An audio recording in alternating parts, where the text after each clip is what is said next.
Own your own writing this year. Can writers be truly independent? Writers need to look after each other. So often we're enthralled to things we cannot control, desperately sending our work off to agents in the hope that one of them will make a connection, wishing that a publisher will take a chance. The internet arrives. We see a new way where we take charge of our own publishing and utilise the internet to go direct to readers with ebooks and print on demand. We can email readers directly and they can respond. Instead, we jump into bed with Amazon along with all the readers, which was cosy and fun for a while, but now the springs have all gone out of the mattress.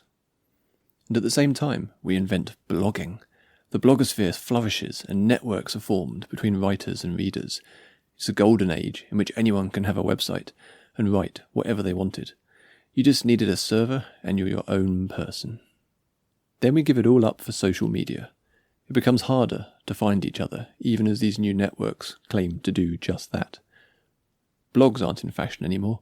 It's all about shorter text, tweets, microblogging, fewer and fewer words. Eventually the words go away altogether. Audiences want audio. Podcasts are the new future. No, not audio, images, photos, filtered and perfected slices of unlikely lives. Wait, no, not images, video. Pivot, pivot, pivot. Fire the journalists, get rid of the writers, hire the videographers, juice the stats, Zuck. Writers keep writing, though, because that's what we do. Innovative new ways of reaching readers emerge, quietly, out of sight, endless sites appealing to a new generation of hungry, younger readers now coming of age. Wattpad, Inkit, Tapas, Royal Road. Mass readership is on the table, as long as you don't mind giving everything away for free. All this time, a select few keep on sending out their newsletters, writing, building up their lists. Old school. So old school, it was back in the 90s, when email was still new and exciting. So old school, everyone ignored it for decades. Crowdfunding emerges. Direct patronage seems like a new hope, a way for readers and writers to work together. Patreon, Unbound, Kickstarter, Ko-Fi. A clearer exchange between creator, provider and audience. Social media platforms throw a grenade into society, then collectively dissolve into a puddle of manufactured anger and enshittification. We spent a decade building our social media presence, and then it's just gone. From the ruins came the subscription services.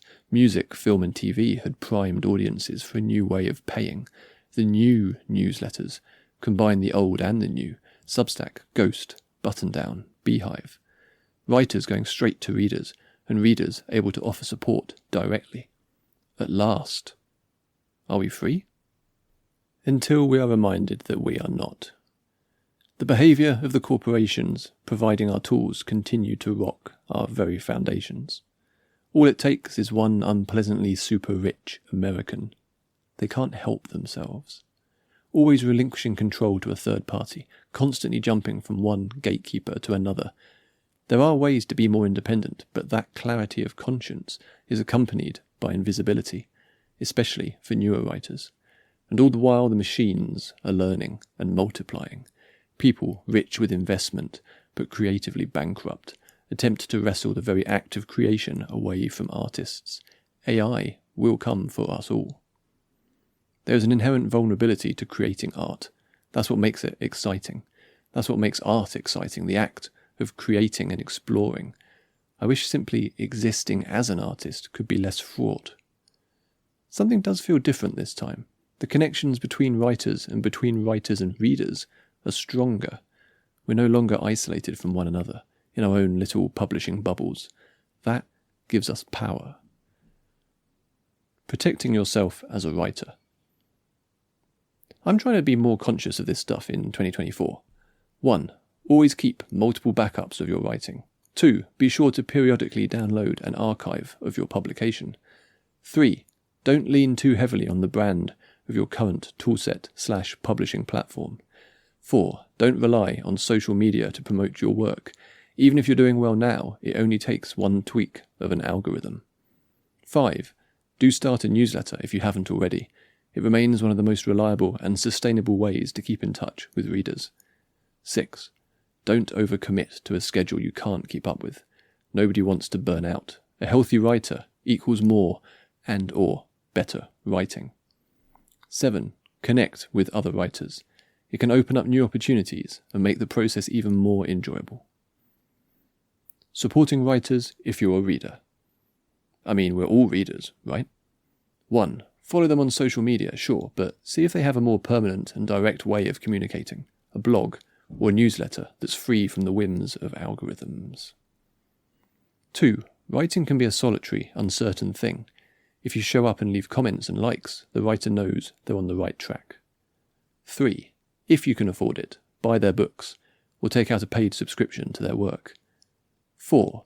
If you can't afford it, or if you have other ways of expressing your support, that's fine. Don't feel pressured or stressed about it. 5.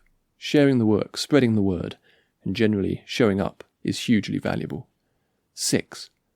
Read. Just read. That's the main thing, really. Thanks, felt like I had to get that off my chest. As I write this at 10 p.m. on a Sunday evening in Norwich, Storm Isha is determined to blow the roof off our house, or at the very least send the fences flying. Dramatic weather always gets my science fiction writer brain sparking. This weekend we played the new legacy version of classic board game Ticket to Ride. The original is a fun and relatively simple competitive game, in which you build train tracks and get points for completing routes. The legacy version applies serial storytelling to the base concept, which is, of course, very much my bag. We played the Pandemic Legacy game just before the pandemic, which was excellent but could sometimes feel a bit procedural due to being cooperative. Ticket to Ride remains a competitive experience, so has a proper game at its heart. The new story aspects play out over multiple play sessions, with the idea being that you play through it with the same friends over a long period. As you play, the board changes and expands, cards are altered and even torn up, and new rules are introduced into the rulebook. Change is the fundamental addition of the legacy mode to these games. It's what makes them so exciting and unpredictable. It's also what makes most stories engaging, the idea that something or someone will change during the course of the story. I love that serial storytelling can be applied in so many different ways. In fact, I wrote about some of them in an article which I'll link down below. I completely missed board games from that article, having forgotten about Pandemic Legacy, a silly omission. At some point I should write a longer piece on Ticket to Ride Legacy and storytelling in board games. That would be fun. See some of you on Wednesday for the next episode of the Babylon 5 rewatch, and then on Friday for the conclusion of the current Triverse storyline. Thanks for listening, and subscribe at simonkjones.substack.com.